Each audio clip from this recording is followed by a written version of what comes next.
Looking to learn a new skill and get in shape at the same time? Look no further than our 6-week beginner boxing course. You'll build your strength and endurance, improve your coordination and reflexes, and gain confidence in your ability to defend yourself. Ladies and gentlemen, boys and girls, the time has come for the main event of the evening. One time for the undisputed champions of the community. It's go time!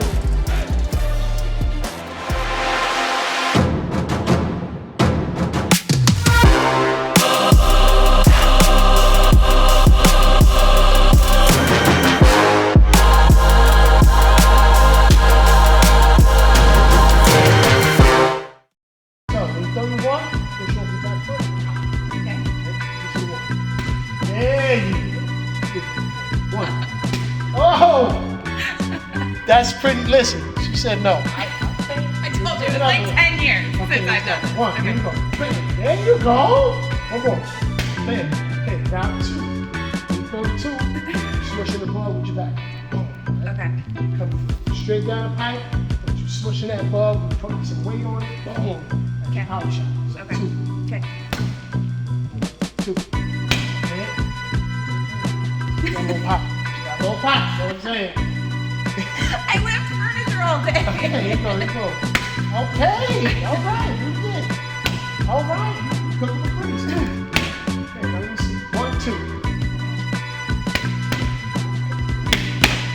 Man, I like it. One time. Yep, bring that hip with you. Yep, turn that hip. Yeah, okay. There you go. There you go. Now 4 is the same thing, just with the right hand. And 4. Ooh, okay. Okay. I like it. She can knock somebody out. Just gonna throw that out. I'm just gonna throw it out. Ooh, that was nice. We did it. Okay, now 1, 2, 3, 4. 1, 2, 3, 4. There we go. Ooh, yeah, get out of here. You see the face though. The intensity of the face. I like it. 1, 2.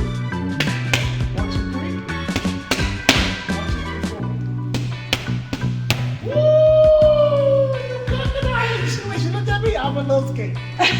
I'm a little scared. Jesus. I am the tiger. There you go. This is get up off me. What that mean? If you were a Care Bear, what would your name be? Sunshine Bear. Sunshine. If you were like a nightmare version of the Care Bears. For sure, like, You don't know? You said for sure. for sure, I'm just thinking Like Mauler. yeah, maybe. Mauler Bear. Yeah. She's gonna get I don't know, does she like clear dust? Like, I don't know. You're a Mauler. okay, yeah, maybe, okay. Okay, so street fight record from youth till now. What's your street fight record? Can Janean throw them things? One street fight in high school, and then after judo. Who's out here toothless because of the director of the furniture mission punched your face loose? She kissed my boyfriend. Yeah, you don't do that. Yeah, no. Mauler bear? You kiss Mauler bears? Boyfriend, not the tooth out, loose or out? Out. Okay, I like it. That's dangerous.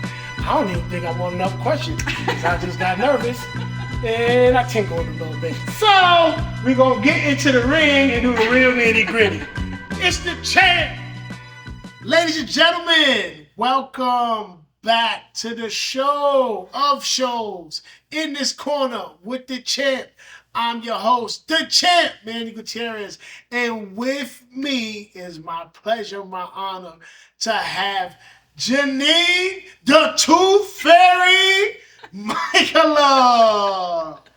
Welcome. Thank you for having me. Listen, I learned some things today about Yeah. you. Watch out. Yeah, that's messed up. I was totally off. Zeus is the greatest, just so y'all know. That's my guy. He spotted it immediately. He said, yeah, she looked like she knocked somebody's tooth out.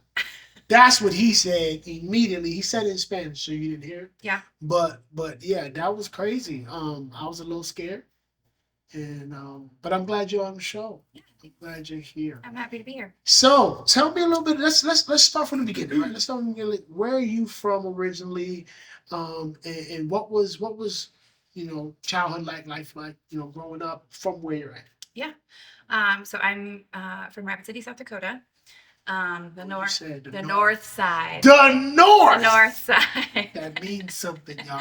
It does. Yeah. It does mean something. You know, birth to about 11, I had like a very average childhood. My parents lived in this amazing little house and raising 3 girls, and it was awesome. And when I was 11, my mom left my dad, and that was hard. That was super tough. My dad's an extremely hardworking guy, and just doing his best to raise 3 girls and be present in as many ways as he could. He was a truck driver. A little bit later in the season of my life, he was a strip club owner. Let's go. I mean, that's a great transition. Yeah. You're driving a truck all day. Yeah. And now I just want to, never mind. Yeah, right. Reining it in. Yeah. Anyway, so there was just a lot of transition.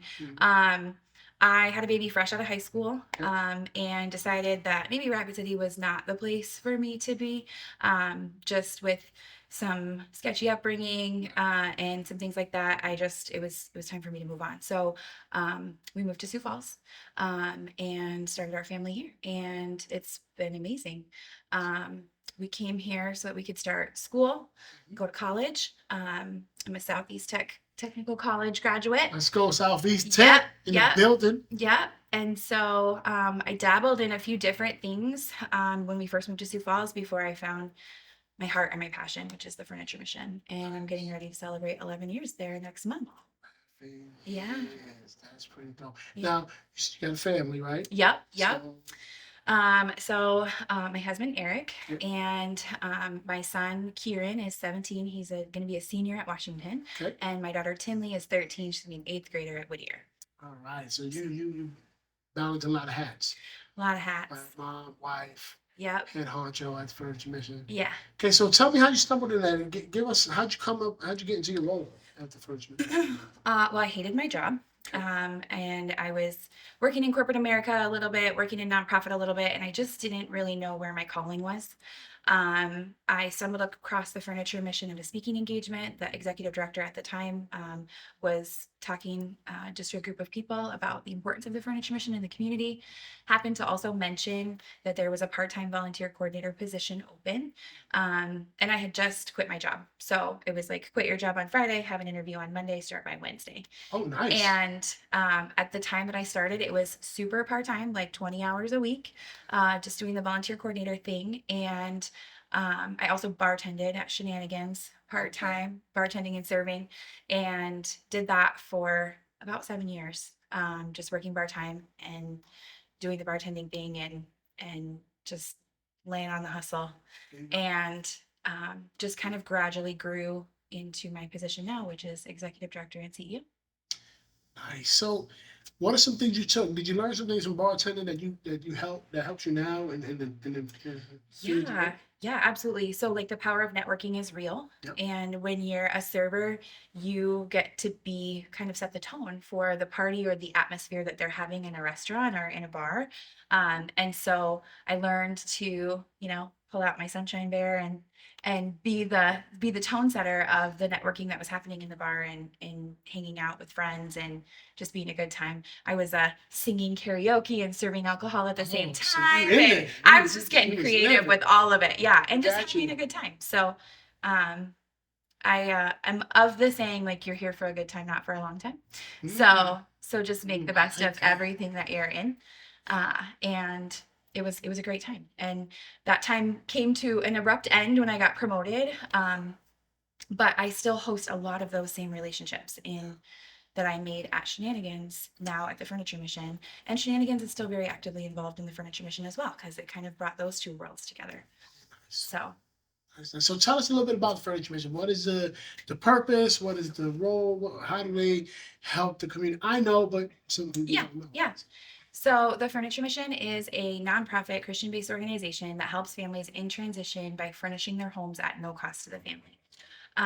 We go out into the community of Sioux Falls and the surrounding areas and collect furniture for free right now, and bring it back to the Furniture Mission. We clean it, disinfect it, do all the fun things to it, and then we decorate the Furniture Mission warehouse in little vignettes to make it look like a furniture store, so that when our clients come in, they have an opportunity to shop. Just like if you or I were going to go to Slumberland, we could say, wrap this up, send it on a truck, and bring it home with me. They're going through a lot when they're coming out of poverty, and making some of those decisions is very difficult for them. And so we try to make it easy by setting it all up, making it look nice. They get to take home all the decor and the rugs and everything that's in that vignette they get to take with them. Nice. And we do. Sometimes we package it up and send it with them if they have transportation, or we also offer a free delivery if they don't have transportation. Wow, that's pretty cool. I mean, and so I would imagine a lot of volunteer for. A lot of volunteers. So we average about 100 plus volunteers every month. There are only 5 staff that work for the Furniture Mission. We have 4 full-time and 1 part-time staff member. Myself, Ashley Turinger, is our operations director. Aaron Archambault is our community engagement volunteer coordinator. And then John Rahurig is our warehouse manager. Wilma Barrett is assistant warehouse. So takes a village. What's the strategy? How do you strategize to get people volunteering and stay volunteering?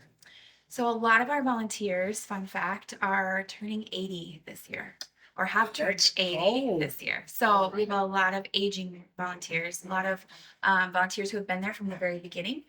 We celebrated 20 years this year in the community of serving Sioux Falls. So that's been amazing, but a lot of them have been around that long. They were freshly retired when they got involved, and they just kind of have stuck it out. We're always seeking new volunteers, freshly retired individuals who just don't have a lot going on in their day. I like to go out and speak to like little women's coffee clubs for like freshly retired men to drive trucks. Like, if you want to get rid of your husband for the day, hey, let's go. Send him over to the Furniture Mission. Get Grumpy George. We'll make sure that we keep him busy. So, and then we also focus on businesses that pay their staff to volunteer during the week, and then youth groups and churches as well come in and do a lot of volunteering. Oh, that's pretty awesome. You know, and it's very rare. You know, a lot of times in the community, they don't know the ins and outs of things, right? And so, the fact that you guys have a steady rotation of volunteers is a testament to you as well.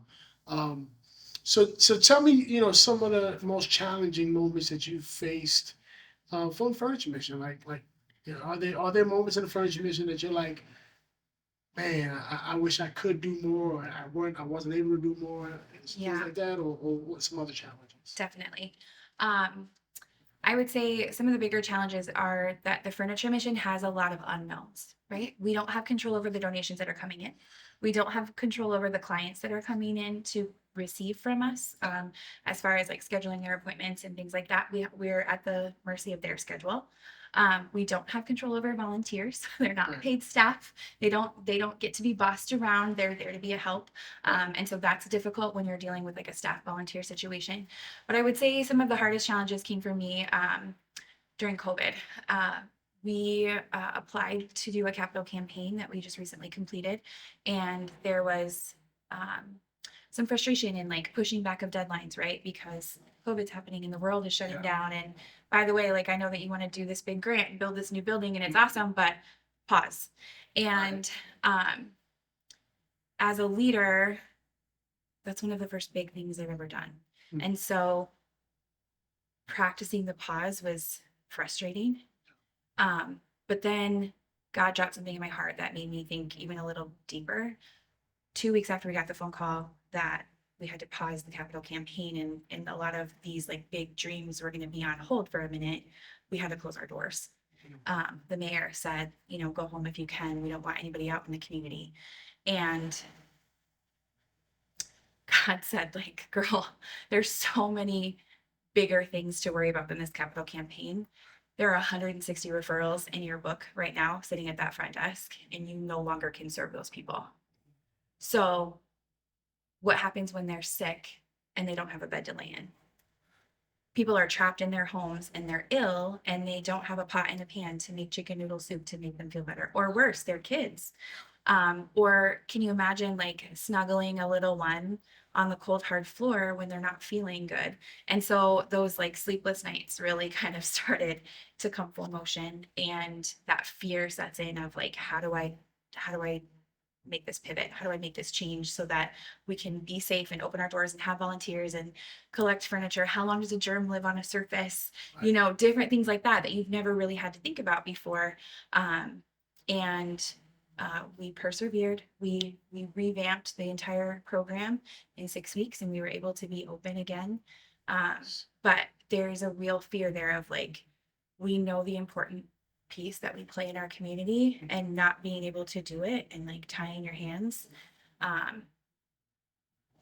is the most fearful thing I think that you could ever go through. That is a challenge that a lot of people have to deal with. But it was good to hear that 6 weeks was actually fairly fast. It was fast. It was fast. Especially in that time frame of COVID. So here in this corner with the champ, we got the belt. We had some flicks with the belt. What are some attributes that you consider a champion? What are some attributes they need to have to be considered a champion? I think the number one thing that you need to be a champion is to be teachable. Okay. Throughout my growth in leadership, I have so many mentors and so many people that I look up to. There's not a specific one, because each and every one of those people taught me something different. And sometimes when you're walking into a leadership role, it can almost be like standing in front of a fire hose, right? Like, you're getting all of this information, you're trying to grow, you're trying to lead, you're also trying to make sure that your staff see that you're staying calm and on the fly, you're not losing it and flipping out. And so even when you're with somebody who's giving you some really great information that maybe doesn't pertain to something that you're going through right now, pop it up on that shelf in your library, and at some point you'll need to bring it down again. You'll be like, oh, I was talking to so-and-so and they went through this exact same thing, and they kind of walked me through what their process was and how they felt, and the different challenges that they overcame, and you can pop it back down. And so just always be teachable, always be able to be absorbing new things and be flexible. And then my favorite thing to tell my staff and upcoming leaders is don't freak out in front of people. Like, always look cool, calm, collected, like you know what's going on. Never look like roller skates with your hair on fire. Roller skates with your hair on fire. Okay. One of my very first mentors said that to me, and that is good. It was gonna steal that. The visual that I needed. It was the visual that I needed. Don't ever walk around roller skates with your hair on fire, because you are leading people, and if you look like you don't know what you're doing, everybody else all of a sudden gets this sense of fear sets in. She's freaking out. I should be freaking out, or like, what's the next step? Right. And so if you always just look cool, calm, and collected, and if you need to have a moment, you just like go in a closet, have your freak out session, come out with your smile. You ever been in a closet before? I've been in a closet. I've been in a couple closets. And currently my office does not have windows, so I can shut the door and just be like, shit. Yeah. Do you have like silent freakouts, like whisper something? Yeah. Just like, what is happening right now? I think we all need those. Yeah, absolutely. They're very therapeutic. Whisper fights. Yeah. 100%. Yeah, I've seen plenty of movies where that was very successful. Yeah. I'm used to that. All right. So when you think about yourself, right? We consider you a champion of the community because, again, you've been in this position, like you said, for 11 years. Furniture Mission is on the front line of the fight against poverty and getting people secure, right?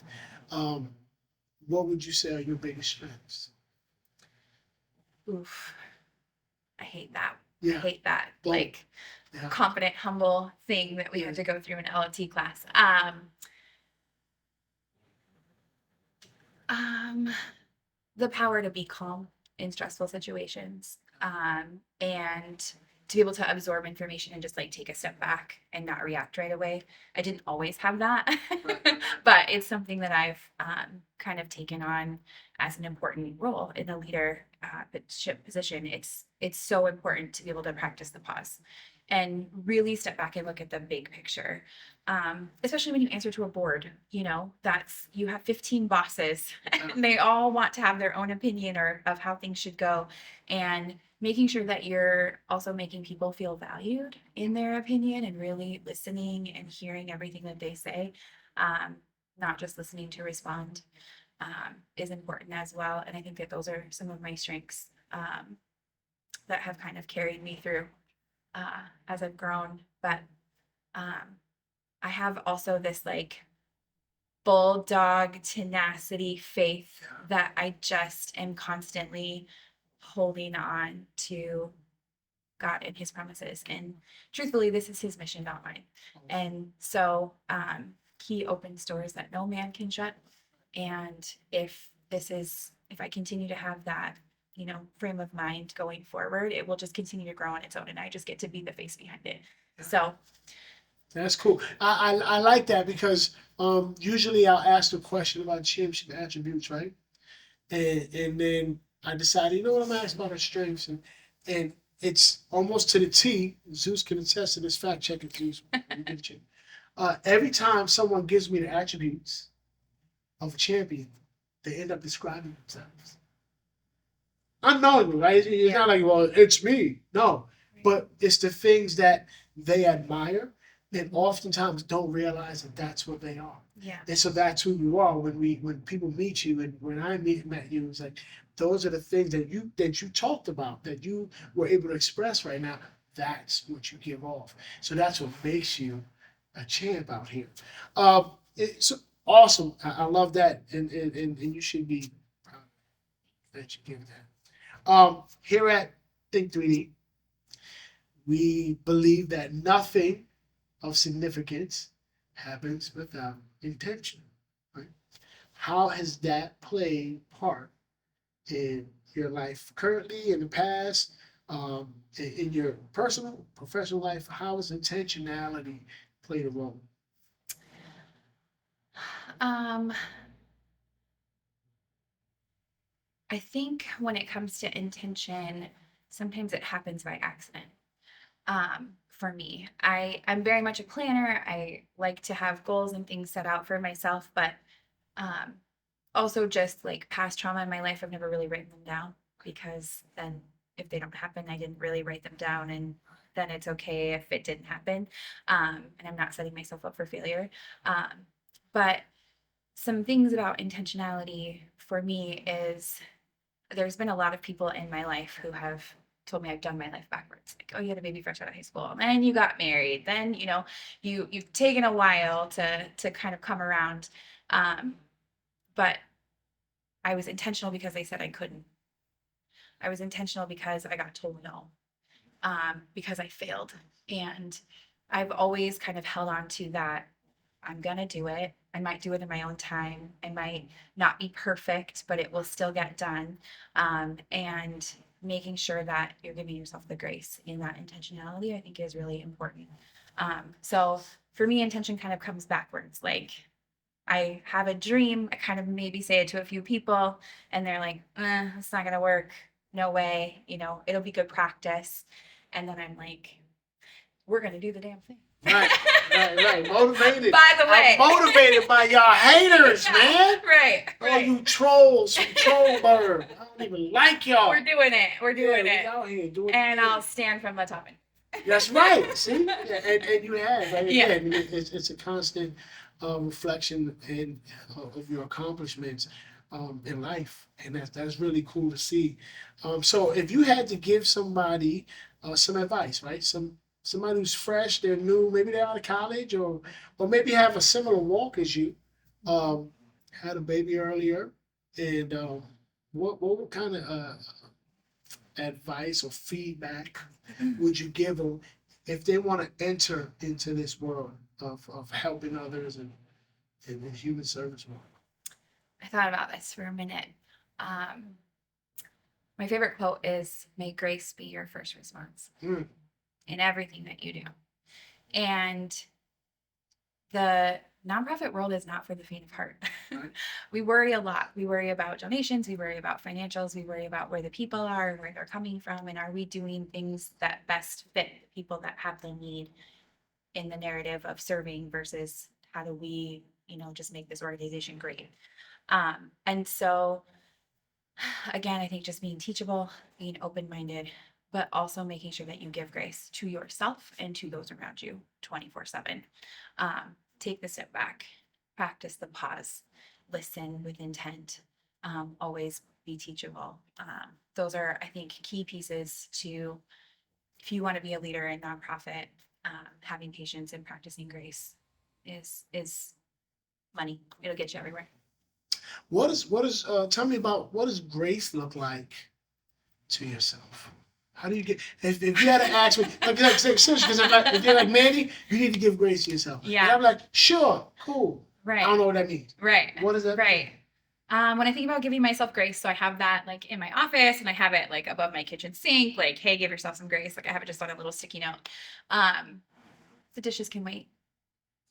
I'm tired. I worked all day, whether I started class at 6:30 in the morning and I'm working until 10 o'clock at night and the kids made a mess of the house, it can wait. It's not important. Before I used to be so type A that it would be like, oh my gosh, you have to do a house reset before you go to bed. And like, that's going to make my morning better. And giving yourself some grace just means like, if it doesn't happen, it doesn't happen, but there's always tomorrow. And it's okay to like, just set the next goal for the next day and still hold your head high. You still accomplished a lot in the day. And whatever it was that revered you in a different direction of where your actual plan was, it was still important.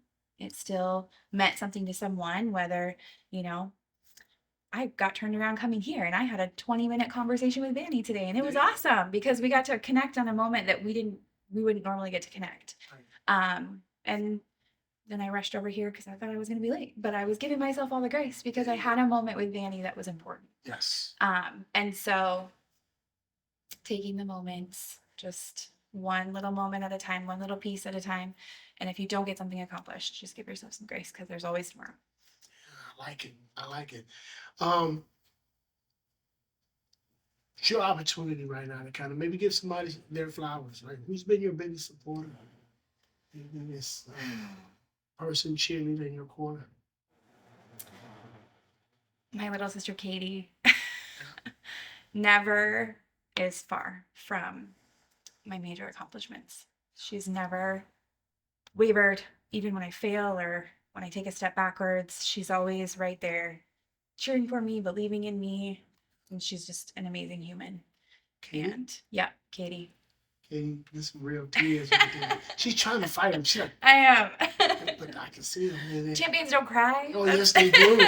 Yes, they do. They give so much. Yeah. And because you give so much as a champ, you end up, emotionally giving it all. That's good. Yeah. That's good. What's next for you? What's on your horizons? Oh my gosh. Well, the Furniture Mission's building a new building. We're hoping to break ground this fall. We're headed over to the Empower campus, combining both of our current locations into one compact warehouse of 27,000 square feet, which is going to be amazing. Yeah. And so I'm just excited to kind of get that checked off the box of my list of things to do. But people have asked me that since I finished the capital campaign. Like, are you going to be at the Furniture Mission forever? I don't know. Right. I just turned 36 a couple weeks ago, and I feel like, yeah, thank you. I feel like there's a whole lot of life ahead of me still. Although I don't know what I would do outside of the Furniture Mission. Like, it is truly an honor and a blessing when your passion for life and your career collide. Yeah. And there isn't truly anything better than that. So, I don't know. We'll see what God has for me. Personal definition success for you. I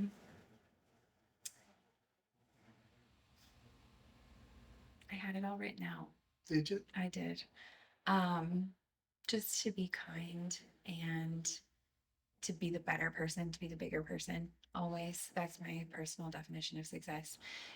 I think when you run a nonprofit and when you run a Christian nonprofit, there's all these milestones, right? Like, I went from volunteer coordinator to director to CEO. Like, I did it. But truthfully, in every single one of those seasons of my life, there was something different happening that I had to grow a new appreciation for. And I'm at the top, but I still don't feel it. I've never really like sat back in a corner office like, I did it, because I'm not done yet. And I think, focusing in on my kids and my happiness and making sure that the community is still a great place to be.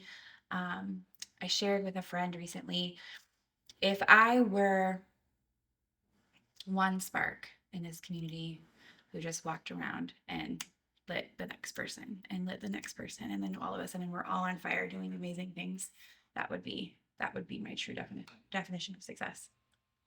Love it. Well, I appreciate you, and I appreciate you taking the time to come visit us in the ring. Yeah, in the ring. Punched me in the face. Lied and said, I don't know if I've ever done this. I'm so scared. It was 10 years so ago. scared. I'm nervous. And then put a 4-piece combination that shook the room, but she was scared. Anyway, that's our time. Thank you again. Yes. Guys, it was Janean, the Tooth Fairy Michalov. Do the thing. We subscribe. You do the likes, the thumbs, the comments. I'm here for it. Yeah. Thank y'all for joining us for In This Corner with the Champ. I'm the champ, Manny Gutierrez. Think 3D. We out of here.